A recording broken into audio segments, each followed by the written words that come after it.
Hi folks, this is a lecture on William Wilberforce, and I hope you enjoy this lecture.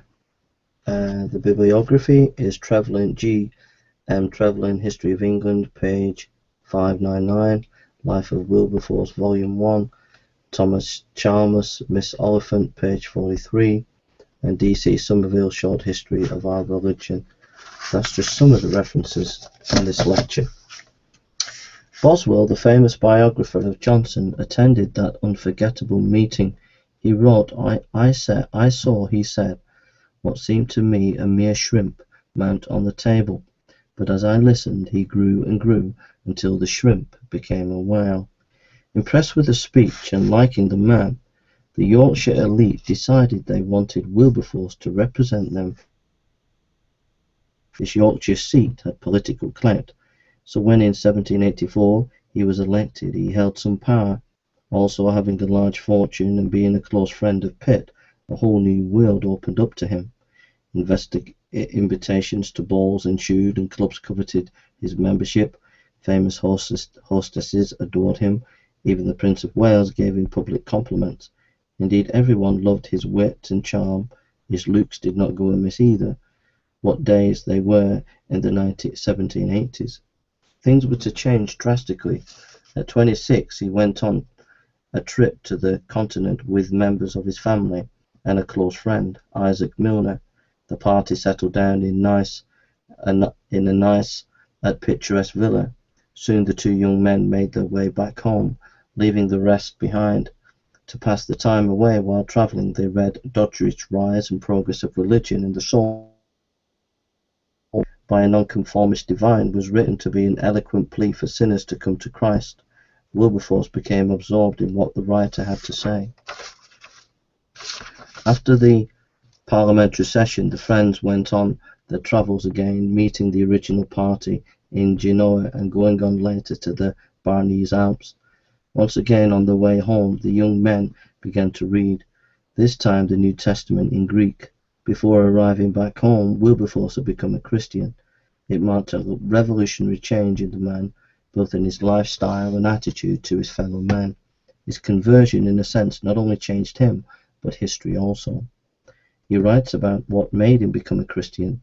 Quote, the deep guilt and black ingratitude of my past life forced itself upon me in the strongest closure, and I condemned myself for having wasted my precious time and talents. It was not so much the fear of punishment as such was the effect which this thought produced, that for months I was in a state of the deepest depression from strong conviction of my guilt. He continues, what infinite love that Christ should die for me. For a short while he retired from public life to think through his faith. John Newton became his close friend. He often consulted the famous revivalist pastor. One question which Wilberforce put to his confidant was, should I stay in politics? Newton nodded affirmation. Wilberforce accepted his advice. On his return to Parliament, he related his conversation to Pitt. The young Prime Minister could not understand his friend, but they remained close. Pitt noticed that Wilberforce needed something which would give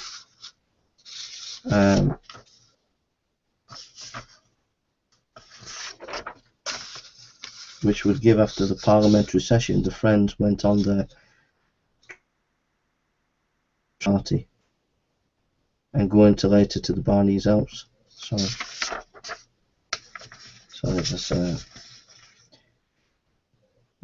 Pitt noticed that Wilberforce needed something which would give him a purpose, an overall goal where his whole skills would be awakened.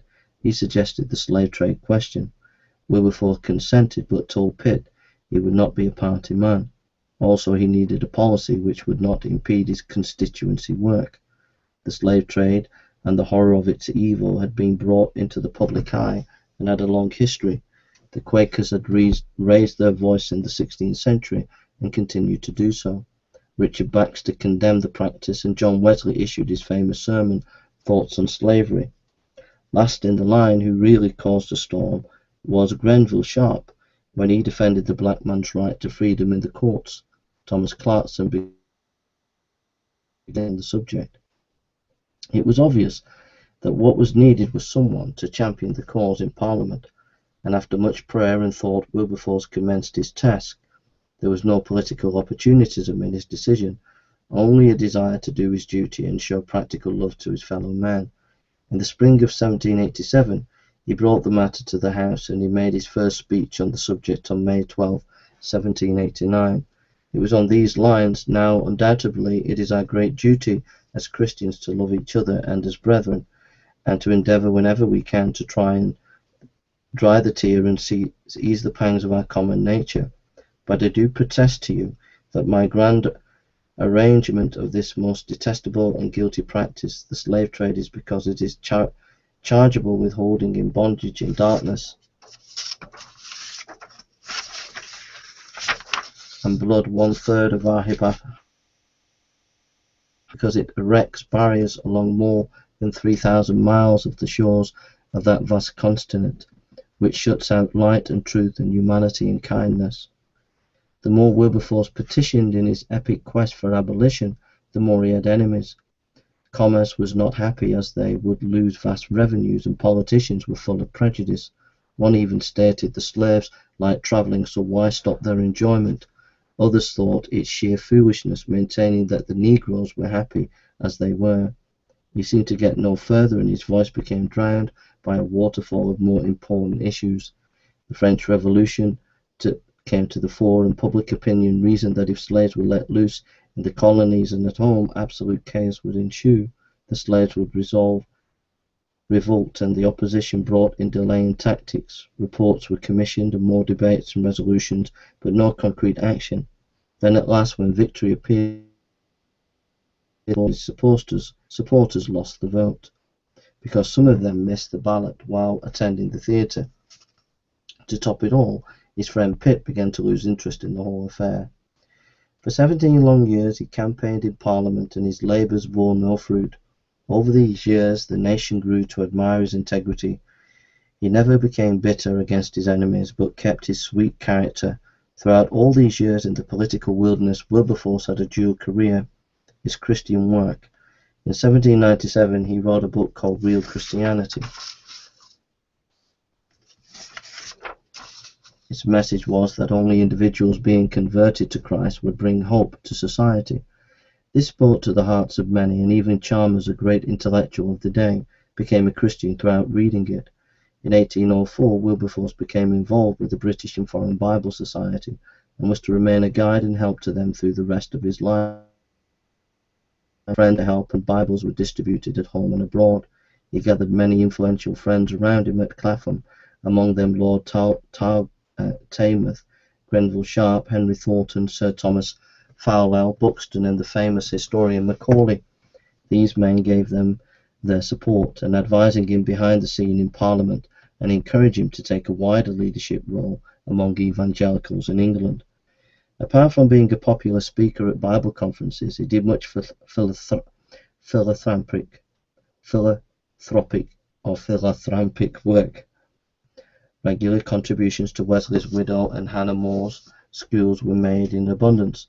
His fame as a generous giver spread to the streets, hence countless hard cases knocked upon his door. All received help. When national crises came, he gave liberally. Public opinion perceived that he was not a self-seeker, had political further, and independence of will went far in giving the public assurance of his sincerity, especially when at times he opposed his friend Pitt. So it was with the public opinion in his favour, and his colleagues won over, that in 1807, on the 23rd of February, late at night, the House voted 283 to 16 in favour of abolishing the slave trade in the British Empire. Victory at last, after 17 years of pounding against the iron, prejudiced skull of Parliament, hope for the black people. History had been made, and from throughout the world tributes came flooding in, offering congratulations at the momentous achievement. Soon after he began to lobby for the emancipation of slaves, but retired, leaving the job to Buxton, his trusted friend. Before Wilberforce died, he heard the good news that Buxton had brought Parliament to vote for the emancipation of slaves. He died a happy man in 18. The achievement was great, Although he was criticised by contemporaries and some modern historians, Hazlitt said Wilberforce was more a man of money who wanted the glory but never really risked much in his life for the slaves. End of quote. D.C. Somerville wrote, a stupid man with a very defective religion. End of quote. Perhaps G.M. Trevelyan put a more objective view than when he wrote, it was a turning point in the history of the world when Wilberforce and his friends succeeded in arousing the conscience of the British people to stop the slave traffic in 1807 and to abolish slavery in 1833, just before the development of the interior of Africa by the European races. If slavery and the slave trade had continued through the 19th century, armed with the new weapons of the Industrial Revolution and modern science, the tropics would have become a vast slave farm for white exploitation, and the European were degraded by the disease of slave civilization, of which the Roman Empire had died. A Christian in politics can achieve much. A man such as Wilberforce, eloquent, gentle, intelligent, kind, sincere, equipped with a burning faith to help him to go on against all odds. He set a standard for future generations of politicians, and above all he acted not in his own strength, but in the strength of his God. Let us remember Wilberforce and the great achievements that he did for all humanity. This was an article that I wrote for a magazine, but I've put it in lecture form, and I hope that you will find it a blessing, and may God bless you. Thank you for listening.